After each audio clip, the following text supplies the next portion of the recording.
موسيقي مشهور هداه الله بآيات قصيرة نقرأها بشكل يومي فبدلت كل حياته وعاش في سعادة مع القرآن.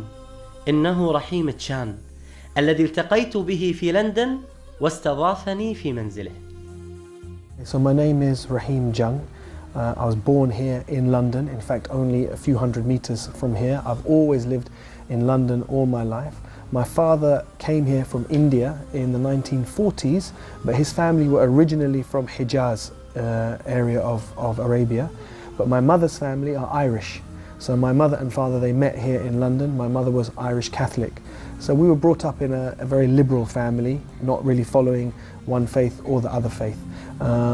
In fact, following no faith.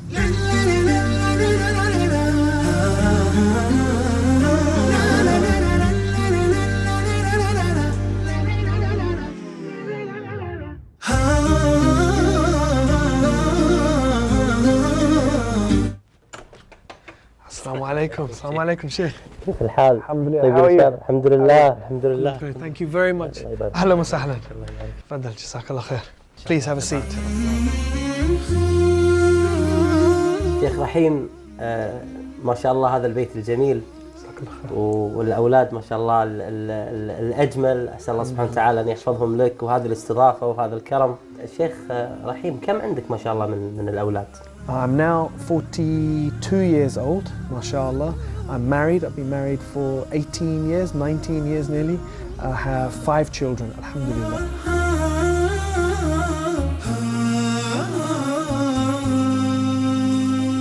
كان رحيم مغرما في الموسيقى حتى أنه لما انتهى من الدراسة عمل مباشرة في الموسيقى مع معارضة أهله. بدأ بمشروع صغير في الموسيقى حتى وصل واشتغل مع أشهر شركات الإنتاج العالمية. I went to work for one of the most famous record companies in the world, which was Motown Records. And at Motown Records, that was when I really started to mix with different people. So if I was to think about some of the people that I met, some of the people that I worked with Stevie Wonder. And Stevie Wonder is one of the biggest recording artists in the world. I was on the team that organised Stevie Wonder's 40th birthday party and the launch of his Jungle Fever album. And I worked on soundtracks to films. I worked on the soundtrack to Terminator 2. I worked on, in fact, many of the singles that I worked on went diamond, platinum. They had all those discs. So we used to get awarded all those discs. تربى رحيم في منزل غير مهتم بالدين. فلما سألته عن ديانته قبل الإسلام قال: We didn't have any pressure to follow a religion, and my brothers and my sister and myself, we all went away from Islam. So by the time I was responsible for my own actions, I wasn't following anything. I wasn't Christian, my mother was Christian, I wasn't Christian, and there was no Islam in my life. But really my religion was more than anything else, it was music. This was my deen was music. وللأسف هذا حال كثير من الشباب المسلم الآن، مفتونين في الغناء والطرب، وهذا حال من يعبد هواه من دون الله سبحانه وتعالى. يقول الله عز وجل: أرأيت من اتخذ إلهه هواه والعياذ بالله.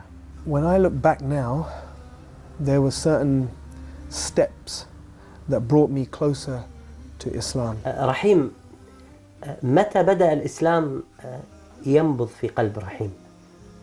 For me, it was because of the relationship I had with my closest cousin and my friend. And we lived like this, 2 brothers, all the way up until 18 years old. At 18 years old, every summer we used to go for holiday together. And this one summer we made plan for the holiday. And he phoned me and he said, "I've got bad news, bad news." I said, "What?" He said, "I can't come on holiday." I said, "No, why not?" He says, "I have to go for Hajj." I said, "Oh my God." He said, "I know, what am I going to do?" I said, "I'll phone your mother." So I phoned his mother. I said, "Auntie, please, don't send him, don't send him." She said, "No, he's going for Hajj. He's 18, he has to go for Hajj." I said, "No, please, we booked the..." She said, "No, he's going." He said, "What can I do? I'm sorry." So I went on holiday with my other friends. He went for Hajj. When he came back from Hajj, he was totally changed. totally changed. He started to grow his beard. He stopped coming out with us. He wouldn't come anymore to the, to the places where there was mixing and the place where there was music and all of this. He just started to practice his deen. But when I used to meet him, he was content. He was happy. بعكس ما كان يشعر به رحيم، بالرغم من توفر المال الوفير عند رحيم، ولكنه كان يعيش حياة صعبة وتعيسة. وهكذا هي الحياة، لم يجعلها الله سبحانه وتعالى طيبة فقط لأهل المال، وإنما جعلها طيبة لمن يعمل صالحا. Things started to change. My career started to have some problems. My relationships started to have some problems. But my heart started to feel different. When things started to go wrong in the music business, and they didn't go wrong from a dunya point of view. From a dunya point of view, they were very good. But inside my heart, I was feeling more and more depressed, more and more empty. And it got to the stage one day when I really thought I was going crazy. I was at my house, I thought I was going mad. And I remember thinking about God and making a deal. And there were many, many sins in my life at that time. And I remember saying to God, if you help me in this situation that I'm in now, I will give up all my sins for 3 weeks. This was the deal I made with God. And on that day is when I said, and I will open the Quran and I will read it. And when I opened the Quran and I read it on that day, like a miracle, the verse I read in English, after every difficulty comes ease.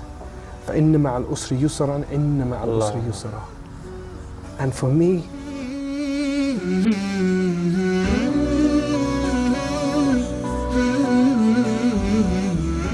it's like a miracle, because I was very desperate at that time, and I didn't know where to go. I didn't know where to turn, and I thought I was going crazy. And the last thing I wanted was a deen, was religion. I didn't want to be religious, I wanted the dunya. It was as if this verse was just written for me, no one else.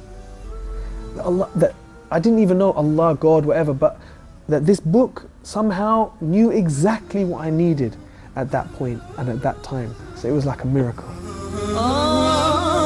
لما اشتكى جوف الظما لما بكى جفني دما والدرب خاف جهنما لجأت للقرآن. يقول الله سبحانه وتعالى في هذه الآية العظيمة: فإن مع العسر يسرا إن مع العسر يسرا. جاءت كلمة العسر في هذه الآية معرفة، فهو عسر واحد، وجاءت كلمة اليسر في هذه الآية نكرة، فهو يسرين، فلا يمكن أن يغلب عسرا يسرين.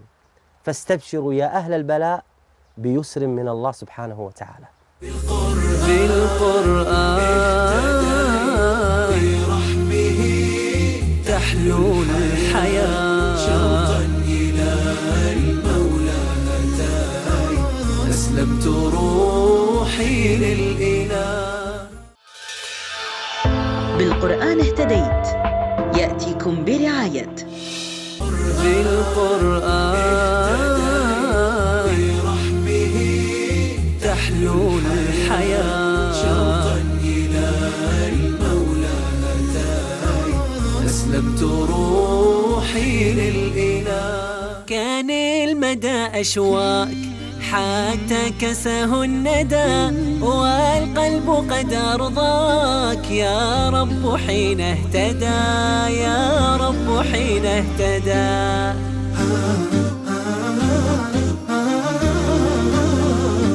لم يكن قرار رحيم بالإسلام سهلا، فهو يعيش برفاهية كل من في عمره كان يتمناها. When I left the music business, I left at a time when people would have questioned why, because I'd been given a lot of success. And I went through a difficult period for the first probably year that I was praying and that I was starting to fast and starting to read about Islam. It was a difficult time because I didn't know what I was going to do with my life. أكبر تحدي واجه رحيم هو رفض أمة لدخول الإسلام، حيث أنها كانت تعتبر كل من يعتنق الديانات منافقاً، وخاصة المسلم. تخيلوا معي 17 عاماً لم يستطع أن يقول لها كلمة واحدة عن الإسلام. Then when she found out she had cancer, and it was a very bad cancer, only 3 weeks she had to live. For the first time, her heart softened towards Islam, just a little bit. But it was, wallahi, it was a miracle, because it was step by step by step. But the key thing, one of the key things, was she called me one day when she was very close to dying. She called me and she said, look, I don't want to be buried. I want to be cremated. So I said to her, no problem. But I said, tell me this, if you're cremated, who's going to do it? She stopped, she said to me, well, what's the alternative?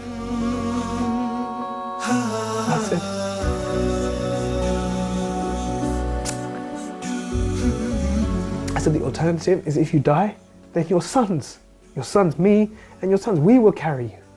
No one else will see you. And we will take you to a place, and your daughter and your daughter-in-laws, they will wash you, and they will prepare you, and they will wrap you in a simple white cloth. And no one will see you. And in one day, we will bury you in the ground, with no coffin, with no fuss, very, very simple. She said to me, that's what I want. She said, that's what I want. But now I had a problem. She's not Muslim.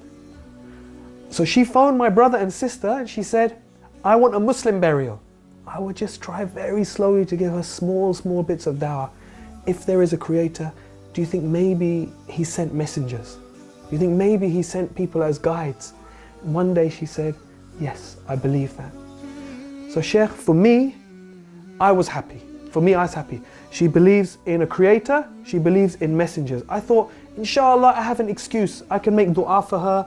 I can say to the imam, inshallah, we bury her as Muslim. But my son, he was then 14 years old. He said, it's not enough. He said, it's not enough. He said, she has to say Shahada. So I was scared, because I thought, if he tries to make her say Shahada, then she will say, no, I don't want to say this. And then I have a problem. He said, don't worry, Abba, don't worry. I will talk to her. So he went up to her bedroom. He said, and I was downstairs for like 1 hour. And I was walking around, oh my God, what's happening? Did she say yes? Did she say no? And he came down, he said, easy. He said, no problem. I said, what? He said, she gave Shahada. I said, properly in Arabic? He said, yes, Arabic fully, no problem. And maybe 2-3 days later, she died. Oh. Alhamdulillah. سبحان الله يعني وأن الله يهدي من يريد. كم عشت والتفريط عادة ما ذقت في الدنيا سعادة حتى اهتديت إلى العبادة يا راحتي لما اهتديت. I had no plans to go for Hajj that year because there were too many difficulties in the family after my mother died unexpectedly like that. But then Islam Channel called me, and actually their plan was not to take me. They asked me to go and I said, I can't go this year. I've got too many difficulties with the family. Then at the last minute, when there was only a few days to go before Hajj, they approached me. They said, look, we've had some complications. We need you to come as a presenter this year. I said, I'm going to make Hajj for my mother. So within just 3 months of her dying, mashallah, I was able to go and I was able to make Hajj for my mother, and alhamdulillah share that with millions of people around the world. And so many people called, because she died in Ramadan, and I was doing TV work at that time. Allahu Akbar, people from around the world called and gave sadaqah in her name. Someone built a masjid in her name. So many orphans sponsored in her name. So Allah is Ar-Rahman. Allah is Ar-Rahman.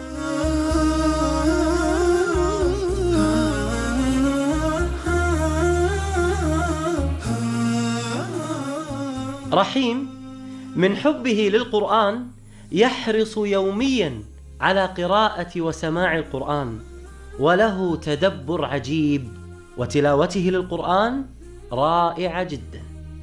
Saad al-Ghamidi, Sheikh, was the first one who I heard, and I thought, subhanAllah, this is so beautiful.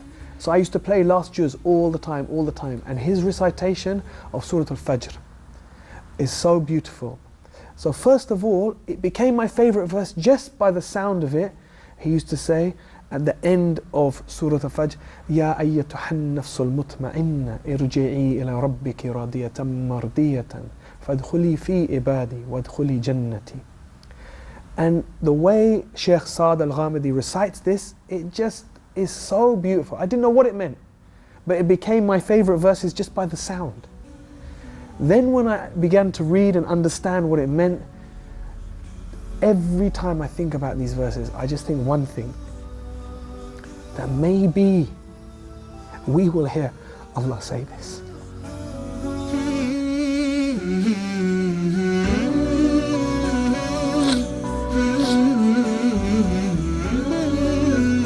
That Allah will allow some of us to hear these words, and we will hear these words enter.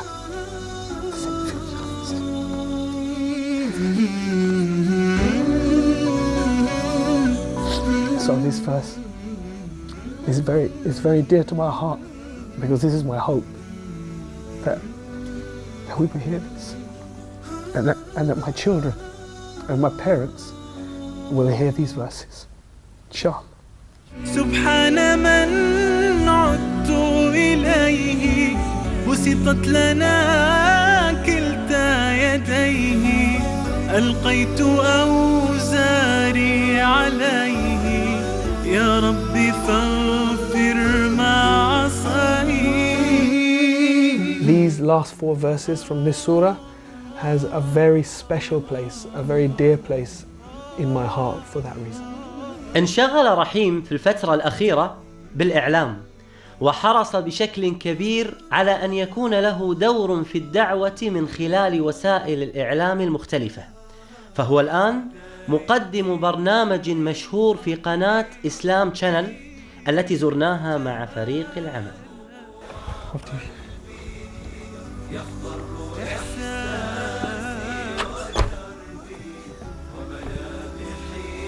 شيخ، شكرا الحمد لله على هذا اللقاء الجميل المؤثر الرائع. نهاية اللقاء أريد أن أعرف أمنية رحيم. ماذا يتمنى أخونا رحيم بعد هذا اللقاء الجميل؟ Subhanallah.